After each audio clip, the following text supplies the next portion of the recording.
Resenha crítica, capítulo 3, o cooperativismo no Brasil.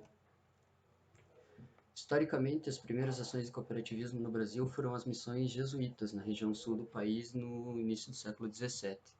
Houveram algumas experiências de pré-cooperativas, onde se destacaram os quilombos e o Arraial de Canudos, no nordeste do Brasil, nesse mesmo período, até que se estendeu até o século XIX. Este se baseava em uma total associação, bem com o uso comum das terras e a democracia. Tais modelos foram desconstruídos conforme se estabeleciam os europeus. O desenvolvimento das ações cooperativistas no Brasil possuíam alguns atributos de adequação ao modo de produção capitalista, onde no final do século XIX e início do século XX eram caracterizadas como alternativas para a solução de problemas econômicos e de inserção na modernidade liberal. Nesse mesmo período foi onde surgiram as primeiras cooperativas que seguiam o cooperativismo moderno, o modelo rochdaliano.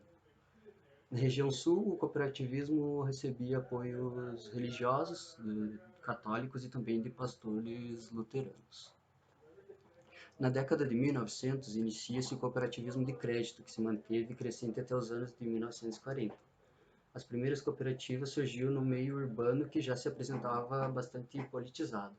Basicamente, se estabeleceram cooperativas de consumo devido às necessidades das cidades e de crédito agrícola.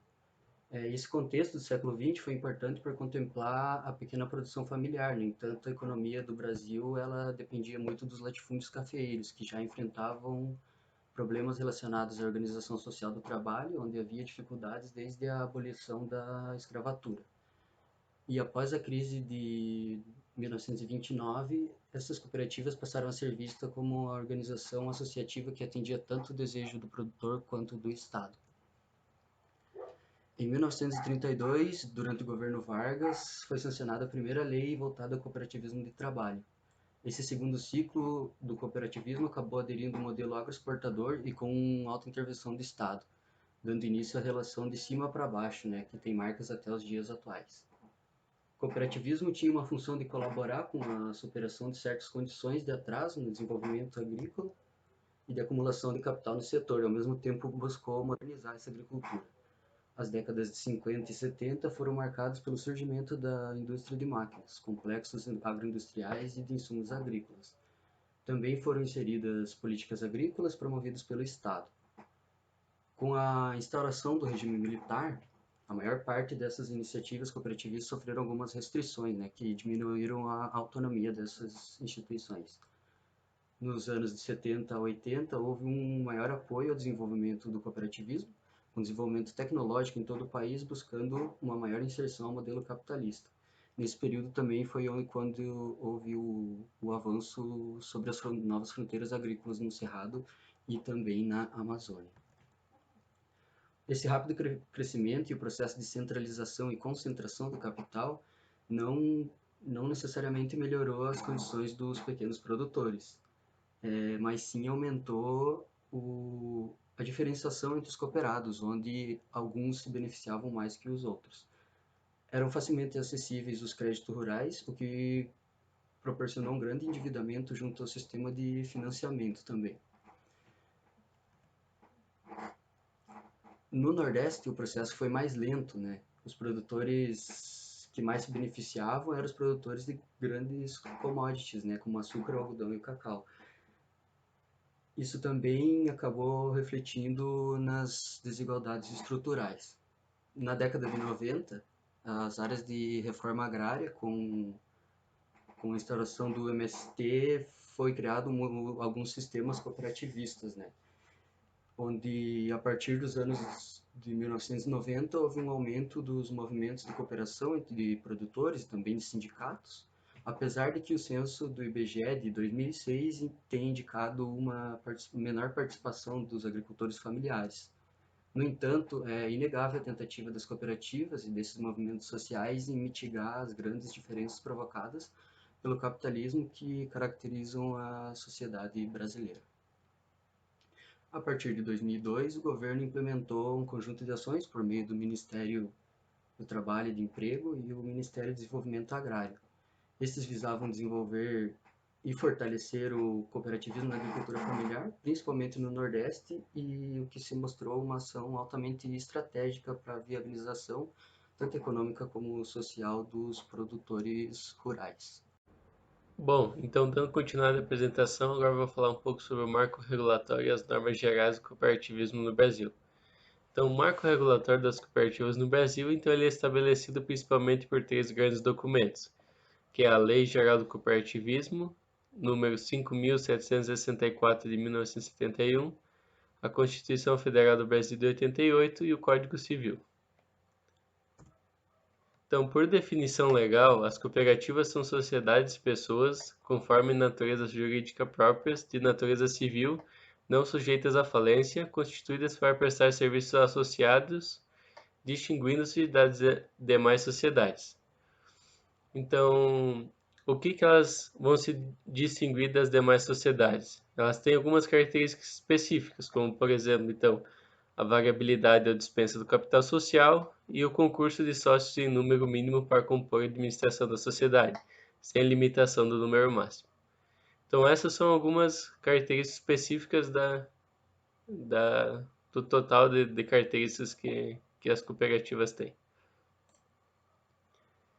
Então, como é que funciona a constituição de uma sociedade cooperativa? Então, ela pode ser é, realizada por 2 meios, ou por instrumento público ou por deliberação da Assembleia Geral dos Fundadores.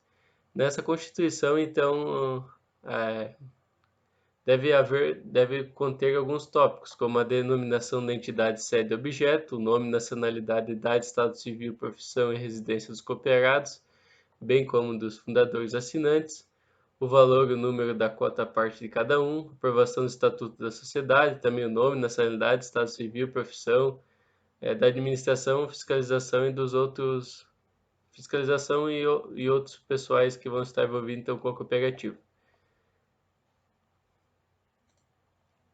Então, qual que é o órgão supremo da cooperativa? Então, o órgão supremo da cooperativa então é a Assembleia Geral. Essa Assembleia Geral então ela vai poder ser dividida em ordinária e extraordinária.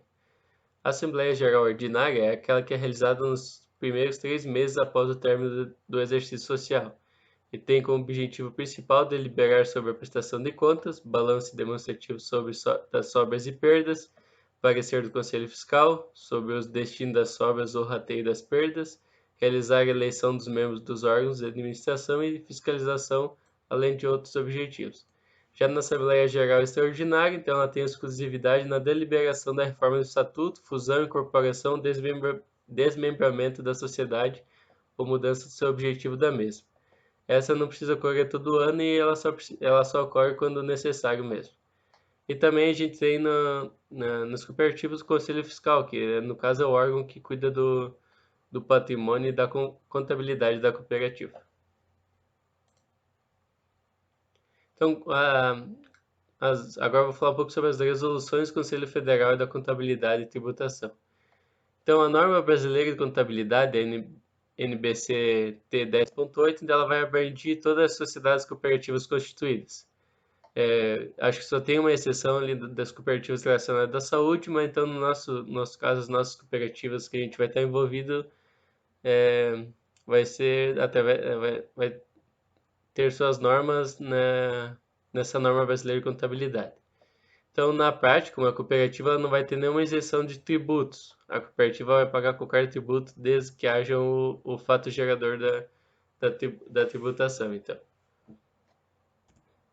Então, aqui, então, falando um pouco mais sobre a tributação, então, de acordo com especialistas em direito tributário, os impostos, tributos e taxas aos quais uma entidade cooperativa está sujeita são PIS, COFINS, CSLL, IRLL, IRPF, FGTS, INSS, ISS, ICMS e ICMS.